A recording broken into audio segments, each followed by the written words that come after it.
What is up everyone, how's it going? And welcome back to another video on my YouTube channel. I hope you all saw some green hours in Game Week 3, but if you didn't, don't worry, because the Game Week 4 deadline is tomorrow, and hopefully it goes well for you. In today's video, I'll be showing you how I fared out in Game Week 3, and we'll also be looking at my transfer plans and team selection ahead of Game Week 4. If you are new around here, please like this video, drop a comment below, and subscribe to the channel if you haven't already. Stick around to the end of the video also, where we'll be going to a pitch in Galway for the weekly captaincy video, and we'll also have some big news about the next Irish FPL meetup. Let's get into the video. So looking back at my Game Week 3 review, I managed to score 53 points for the game week, and this saw me get a green arrow, and I'm now sitting at 292k overall. So starting off with Onana in goals, Man United were one of the top teams favoured for a clean sheet in Game Week 3, but 5 minutes into the game at Old Trafford, Nottingham Forest somehow managed to score 2 goals and left me with an Onana 0-pointer. He was unable to get any save points, so this confirmed the blank, so it was a disappointing return in the 3 o'clock game. Man United now have Arsenal up next in Game Week 4, so I'm not too hopeful of a United clean sheet for Onana, but hopefully he can make some saves in the game and bring home a few points. So moving on to the defence, the big shock for FPL managers at the weekend was the fact that Gabriel was named on the bench once again for Arsenal.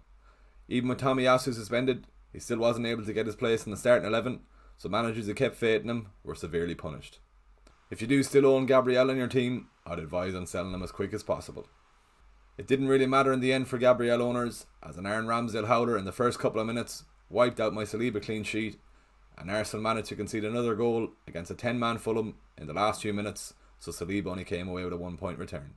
As mentioned earlier, Arsenal now face United in Game Week 4 at the weekend, and I'm expecting there to be goals for both teams, so Saliba is a big candidate to be benched this weekend.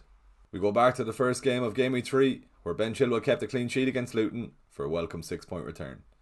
It could have been so much more though for the English left back, as Jackson played him through one-on-one, and with the goal gaping all he had to do was shoot, but he tried to square it to Sterling and it was easily cleared by the Luton defender. Managers who took a punt on Gusto were well rewarded when he came away with 2 goals and a clean sheet for a 14-point return. If you don't have Gusto in your team, I'd probably refrain from bringing him in, as Reece James could be back as early as Game Week 5 and you don't want one of your Chelsea spots gone.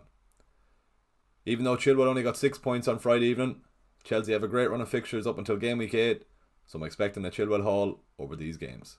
Estepinian's 1-pointer brought a disappointing return to the defence as West Ham ran right away to Brighton.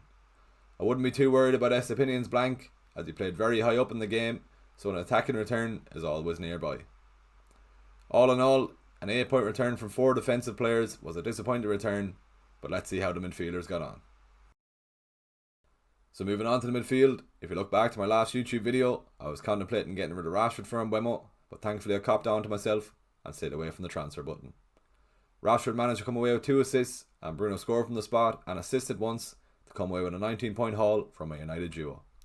The United double attack was one of the main reasons why I managed to get a green hour this week, so after 2 blanks in the first 2 game weeks, thankfully I kept faith in them and they managed to repay the favour.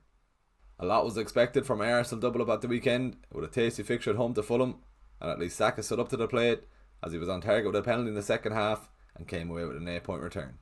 When Arsenal were awarded the penalty, I was afraid Odegaard was going to take it after he converted against Palace in Game Week 2, but thankfully Saka was given the ball and he stuck it into the back of the net. We're still not quite sure who is actually the first choice taker for Arsenal, but I'm still expecting Saka to take them after his first choice last year. Unfortunately, Martinelli made it 2 blanks and 2, as he wasn't able to return against Fulham. He now has United up next in Game Week 4, so he's high on the chopping block and could potentially be transferred out this week.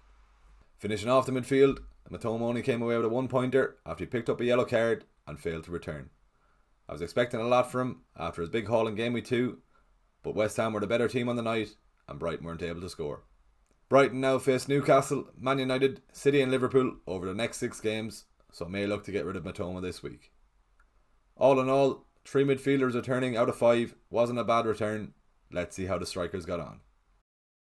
It was a disappointing watch in the first 45 minutes, scouting our new signing Nick Jackson, but thankfully he managed to get a goal in the second half and came away with a 7-point return.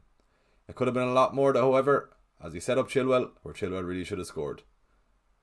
Jackson now has a great run of fixtures up until Game Week 8, so hopefully he can get some consistent returns over these run of games.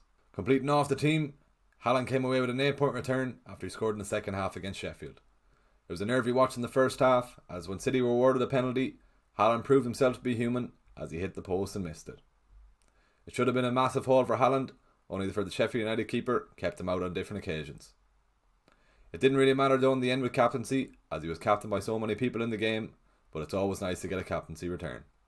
All in all, 53 points in the game week was a decent score, especially when most FPL managers had a disappointing game week. All that mattered was the fact that I got another green arrow, and I'm now sitting at 292k overall. It's time to start pushing on now, and hopefully we'll see another green in game week 4. The only disappointing factor from game week 3 was the fact I left Udig on the bench for his 12-point haul, but I was never really going to play him over Saliba. That's the game week 3 review out of the way. Let's have a look at my transfer plans ahead of the game week. So before I show you my transfer plans for game week 4, let's have a look at some key learnings we've learned from game week 3. So first off, patience definitely pays off. United had a great fixture against Forest in game week 3, and even though they were in poor form and I was considering selling Rashford, I was patient with my moves, and thankfully Bruno and Rashford hauled. So next up, information is key, and saving your transfers until after all the press conferences is what I definitely recommend. At the start of the week, James Maddison was rumoured to miss a game against Bournemouth with an injury, so a lot of FPL managers got rid of him early on in the week. After the Spurs press conference before the deadline, Maddison was in fact declared fit, and he came away with a 10-point haul away to Bournemouth, to the disappointment of the managers who sold him. With 2 assists, a clean sheet and a 14-point haul in game week 3, Gusto is definitely the best value asset in the game at the moment. Keep in mind though, Reece James could be back by game week 5, so if you don't have him in your team at the moment, I probably wouldn't bother transferring him in. With a great run of upcoming fixtures for City, Julian Alvarez is the cheap way into the City attack. He's currently on a lot of set pieces and corners, and was unlucky not to return against Sheffield at the weekend, and with the nice run of fixtures for City, you'd expect him to return over the next few. So looking at my transfer plans for game week 4, Maddison and Mbeumo are looking likely to come into the team with some tough fixtures for Martinelli and Mitoma this week. Martinelli has been a disappointment over the last few game weeks, and Maddison is in fine form at the moment for Spurs, and he's a better fixture this week away to Burnley. Raheem Sterling is in fine form at the moment and could also be considered as a Martinelli replacement, but seeing that I already have Nick Jackson up front, I don't think I should double up on Chelsea attack, and that's the reason why I'm going for Maddison. Brighton also have a difficult run of fixtures starting off in game week 4 against Newcastle, and it also sees them playing Man United, City and Liverpool over their next 6 games, so I think it's a sensible move moving on Mitoma and getting in Mbeumo. Mbeumo also has the added bonus of being on penalties for Brentford, and Brentford have a nice run of fixtures up until game week 9, so I'm expecting Mbeumo to be amongst the returns. Looking at my starting 11 for game week 4, Udigi comes back into the starting 11 and Saliba makes the bench with his fixture against Man United. If I do move for Mbeumo and Maddison, they'll both come straight into the team with their favourable fixtures against Burnley and Bournemouth. Let's head to the pitch in Galway and see who I'll be captaining this week.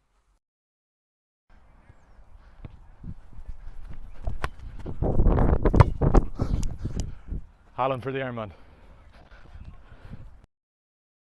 So with the home fixture for City against Fulham, there's no surprise I'll be giving the Ironman once again to Erling Haaland. He's got a predicted point score of 8.8 points, and City have a 58% chance of scoring 2+ goals. With a disappointing return last week for Erling, I'll be hoping he gets a massive haul this weekend. So the big news I have to announce is that the first Irish FPL meetup of this season will take place on the 30th of September, which is game week 7 in Pucan, County Galway. We're lucky enough to have 8 fixtures on the day, starting off with Aston Villa and Brighton for the early kick-off, followed by Arsenal and Bournemouth for the televised game in Ireland, and finishing off with Liverpool and Spurs in the late kick-off. The event is free to attend, and if you are looking to attend, please send us a DM on Instagram and Twitter, and I'll add you to the guest list. Big shout out to Pucan, who are the sponsors of this YouTube channel, for letting us hold the event here free of charge. It's basically just a day of watching the matches, drinking pints, and speaking to like-minded people. Keep an eye out on my Instagram and Twitter for more details on the event, and if it's anything compared to last year's, it's going to be a great day out. I'm really looking forward to it. If you've made it to the end of this video, please give it a like, drop a comment below, and subscribe to the channel if you haven't already. Let's hit a like goal of 70 likes on this video. We're also on the road to 5k subscribers, so if you are watching this video and you're not subscribed, please do hit that subscribe button and help us get there. I'll see you all on Friday evening, right before the deadline, for Game Week 4 deadline stream, so I'll see you all then. Thanks for watching, I'll see you in the next video.